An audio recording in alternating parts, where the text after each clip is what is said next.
Brian Smith bringing you another edition of the Daily Night, covering UCF football each and every day.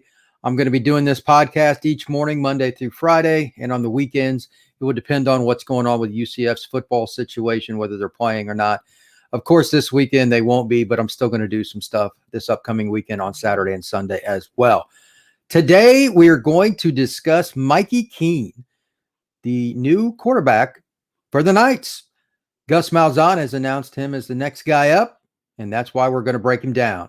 He's only played in one game for the Knights, and of course, that would be the Bethune-Cookman game, and quite frankly, that's not enough film to me, so we're going to look at his high school film. That's the only other option, and it's the best way to just describe this young man's playing style.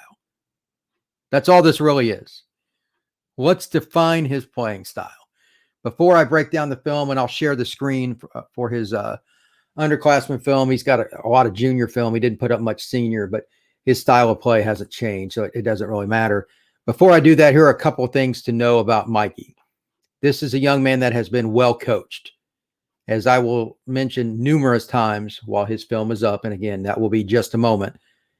Numerous times, he finds a way to get outside the pocket, keep his shoulders square, eyes up, look down the field, even though he might be hit, and still make a pass. That's the definition of what a quarterback must do, regardless of the pressure. And you say, well, what about getting hit? Too bad. Do it anyway. That's football. You signed up for it. Deal with it. Mikey does that. Sometimes he's going to get hit. He's not the biggest guy, so he needs to avoid those hits to the best of his ability. But his footwork and his athleticism allow him to do that. As I will also mention during his time up on the screen here in just a moment, this is a young man that from an athletic standpoint reminds me of a point guard in basketball or a shortstop in baseball.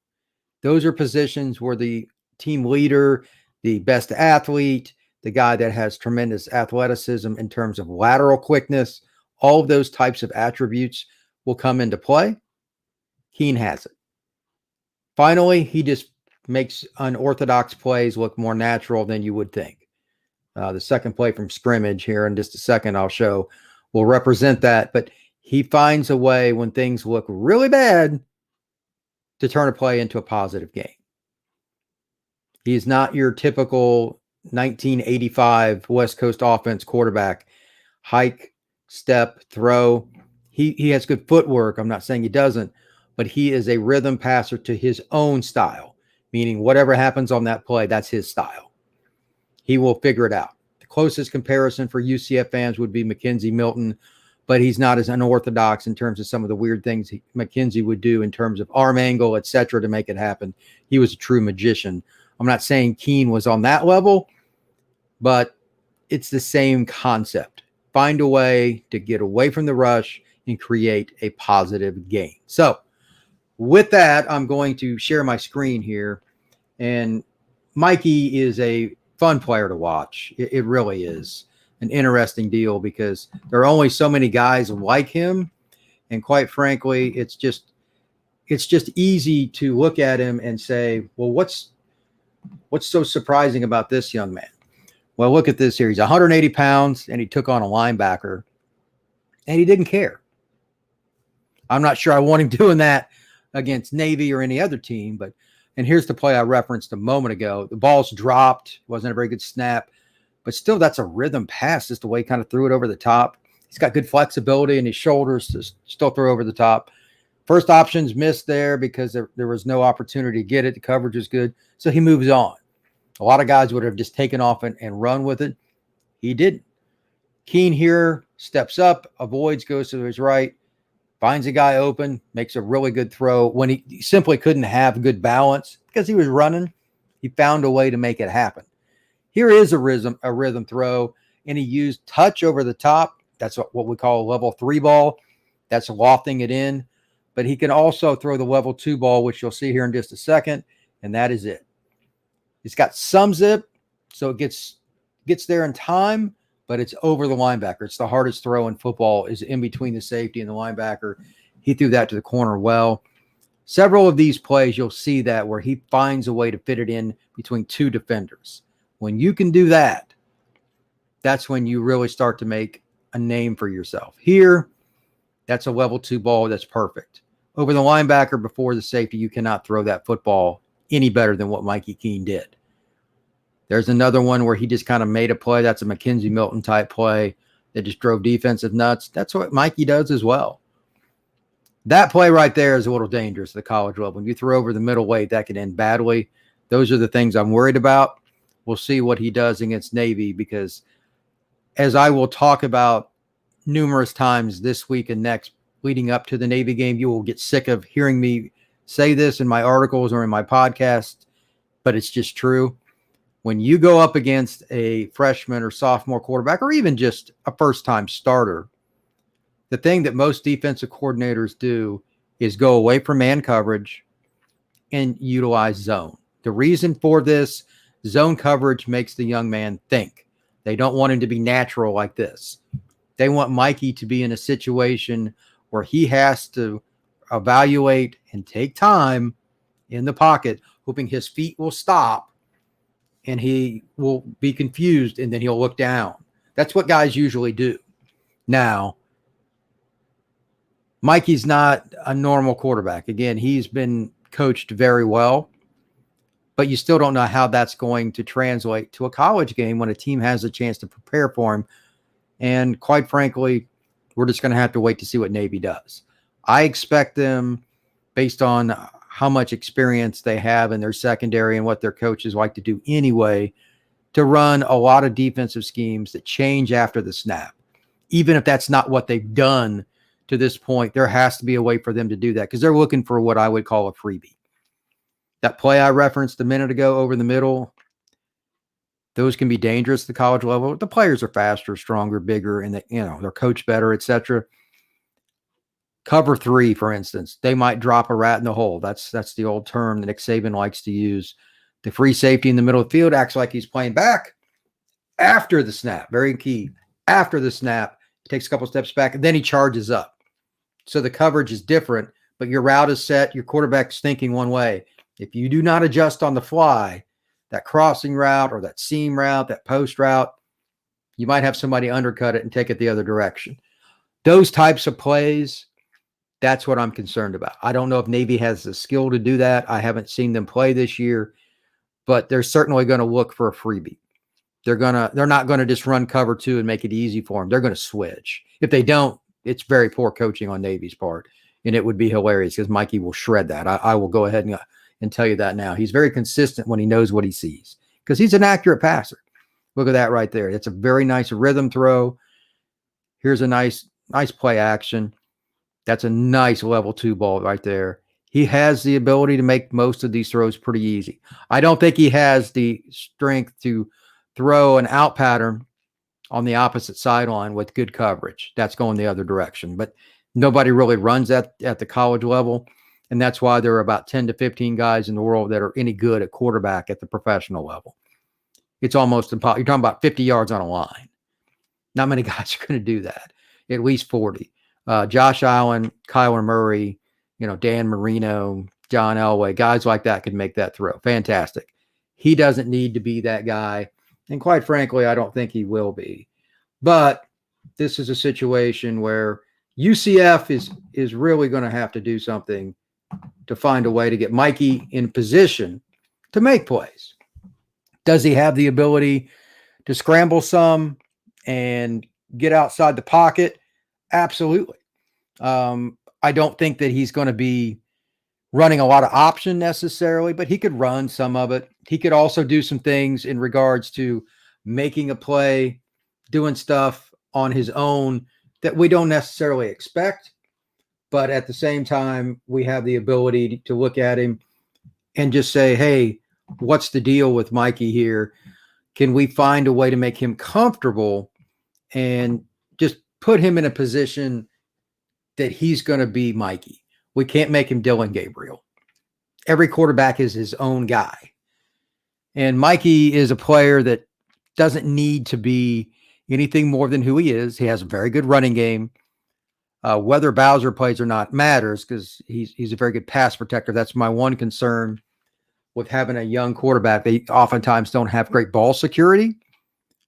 Mikey, however, has the ability to escape pretty well. And I expect them to make a lot of really easy access throws a part of his game. The only question is, and again, I don't know anything about their scheme or their personnel yet. I haven't looked at it. What does Navy do defensively? Do they charge up? They know they're playing a freshman quarterback. Do they play their safeties 8 yards off the ball, try to take away the tight ends and the short crossing routes, and then play some, pretty hard press with the corners and the safeties that are out wide? I have no idea. That's what I would want to do, but that's a personnel deal. No matter what defense you're in, if you don't have an elite amount of talent out there, and Navy usually does not, you're in trouble if you try to play press coverage. So this might be a good opponent for Mikey to be a part of.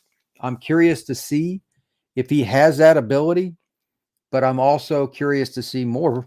Quite honest, I'm comfortable with him after watching his film and how Gus Malzahn and DJ Kinney and some of the guys on the staff can help him along, if you will. But I don't know what Navy's going to do. They're coached well. As a traditional rule, they're coached well on offense and defense. I know they've had some consternation with their offense this year, but we'll see what they do.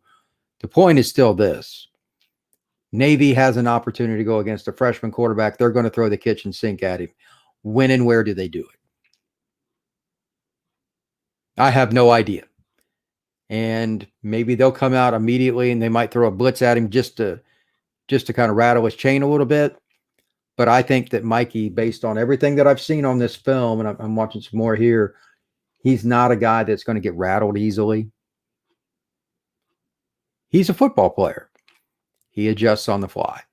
That's the best way to define him. And I don't think that he's ever going to be a guy that is anything less or anything more than just a football player. That's the first thing. He's not just a quarterback. He figures it out. He's a guy that could be effective as a slot receiver or something. He's a good athlete.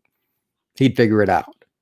So from that perspective, UCF is very lucky to have him as the backup. And I'm not surprised that he was recruited by the prior staff. The only thing now is it's a new offense. How much of it has he absorbed?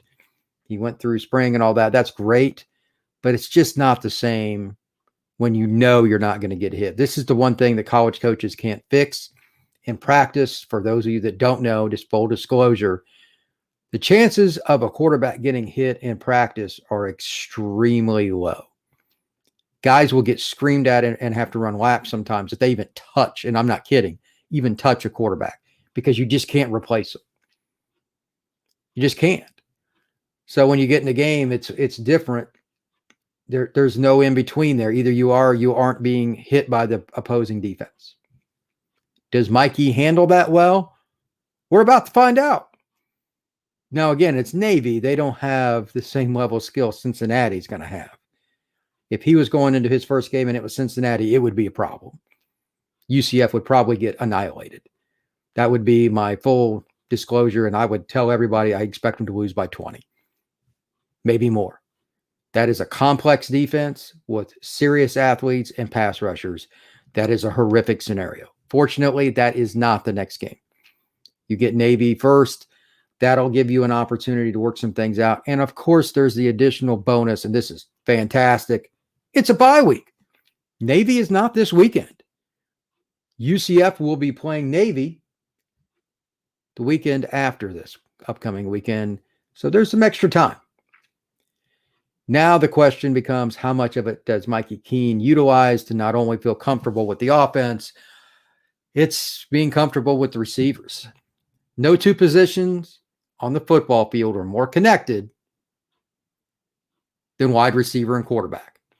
He's got some good ones, but they don't have the same rapport with him as they do Dillon, obviously. It's just a matter of reps. How much does he get into that comfort zone? How much does he do it with not only just, hey, this guy can really catch my passes, etc. Are there certain routes, and I mean that literally, that you feel comfortable with? From talking to quarterbacks off the record for years and years, there's always certain guys that they're just not that comfortable with that fans think should get the ball. Well, he's a great athlete and all this. If the quarterback doesn't like that guy, doesn't matter what the fans think. We're not going to know that information. It's not like Mikey's going to share that with me under the current circumstances, even if he was standing next to me right now. But there's going to be a player or two that he really likes or doesn't, and that's part of football. I hope that he's cool with all the guys that are the mainstays, but he may not be for whatever reason. They may not have a rhythm. Obviously, Jalen had a very special bond with Dillon, and they're best buddies anyway.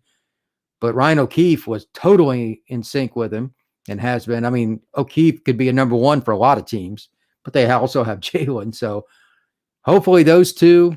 Brandon is a great target. He's a big guy. I expect him to be a part of it. Navy's probably going to single cover him because the other two players, assuming Jalen's going to play, I have no idea what Jalen's status or anything else for anybody inboxes me. I have no news really about it. And I don't care even what Gus said at his press conference about injury updates. Things change, and coaches aren't going to give all full disclosure on everything anyway. They just keep evaluating, and I get it. But they just don't want Navy to know what's going on. So I don't pay much attention to what college coaches say in press conferences about injuries. Members of the media, for all long as I've known, we laugh about what coaches say in press conferences in regards to injuries, and it's often talked about. If you believe it, you're an idiot. So there could be other injuries they don't talk about, but we'll see. The one that probably needs the most attention, honestly, is Matt Lee. Matthew is one heck of a football player, and he's probably going to get paid to play at the next level. He's a really good center. Cole Snyder did a fantastic job, but I'd rather have him at guard smashing people than worrying about making checks at the line and what's going on behind him. I want the experienced center if I can, and that way they're both in there because I think they're both professional players. No idea. Matt tried to go against Louisville, couldn't do it. That really impacts Mikey Keene because the center sets the protections. And the center and the quarterback can too, but who do you trust, the senior or the freshman? I'm going with senior. So I hope Lee can do that. And they did a nice job, quite frankly, this past week against Louisville with a makeshift lineup. But, you know, you can only do that so many times. And UCF is like anybody else. They're going to eventually going to get hit in the mouth with that. I don't know if UCF has the ability to continually shift guys around with your center out and it go well. Now, that being stated, I want to make a quick reference to something. Adrian Medley stepped in at left guard last week and was fantastic. He may have to play again against Navy and help out Keene. That was, to my knowledge, Medley's first start, and he's pretty darn good. UCF ran for over 200 yards. Dillon got sacked 3 times, but I think that's a little iffy. There was one or two he probably could have gotten rid of the ball. That's not always on the line. But Louisville's got scholarship players too. But in general, they did a pretty good job up front. I'm sure Medley can clean up some things, and I didn't know I'd break down his film based on his first start. That's over the top. I'm not going to do that. But he is a good football player. So if Matthew Lee cannot help out Keene, they're not going to be in a terrible situation. The only other thing I'll say for getting out of here is this. UCF could be in a lot worse positions than other teams when they lose their quarterback. I've seen teams from USC to Notre Dame to Florida State, etc. When their quarterback goes out and the next guy comes in, it's a disaster. Florida State lost a national championship because of that. In 98, Tennessee ended up winning the national title like 21-7 or 14-7 or something. Florida State was light years better than Tennessee. Tennessee fans can yell at me all they want. It wasn't even close. Chris Winkie was the best player in college football that year, but he got hurt. The backup was terrible, and he had to play in the national championship game. Florida State's offense went from turbo boosters to horse and buggy like that. Mikey Keene will give this offense an opportunity to 25 points in that range. I think is going to be there. I expect a turnover. As much as I hate to say it, it's probably not a good decision. They even have a chance at 30. The key is still what the guys up front do, and that's why I kept bringing up the situation with Lee, how they do those things. But he is not going to be a deer in the headlights guy. I guarantee you that. He's a natural football player, and the film has showed me that. I look for him to have a pretty good game. with that, I'm going to have an article or two about Keene as we lead up to it. I need to get some more information, some things that hopefully come about. Maybe there will be some definitive injury news on Isaiah Bowser. He's talked about it on social media. Hey, I'll be back soon and all that. Need to physically see it. You need Gus Malzahn to guarantee it or whatever you want to say. It's just not easy to write articles when you don't know about key personnel. Your starting center is huge. Your starting running back who's going to play in the NFL is huge. Need more information, but also got some other things coming up on Inside the Knights, and it's going to be based on personnel and how they have to adapt to Mikey. It's not the other way around. You have to adapt to the new guy, not the new guy adapt to you. That's the best way to be successful. So that's what's coming up. But every day we're going to be doing the Daily Night. I'm going to have it up before 9 a.m. every day, Monday through Friday. Try to get it up before 8 most of the time, but it just depends on the topic. There could be some podcasts that are an hour long. It just depends on the topic at hand. And I'll be doing some live broadcasts coming up pretty soon, but I want it to be a little bit more of a normal situation. I know if I did a live broadcast with this, everybody's going to be asking me injury questions. I don't have the answers to it, so I didn't mess with it. It's just part of it. So signing off here, Brian Smith for Inside the Knights. I hope everybody has a great day. Be safe, and I will talk to you soon.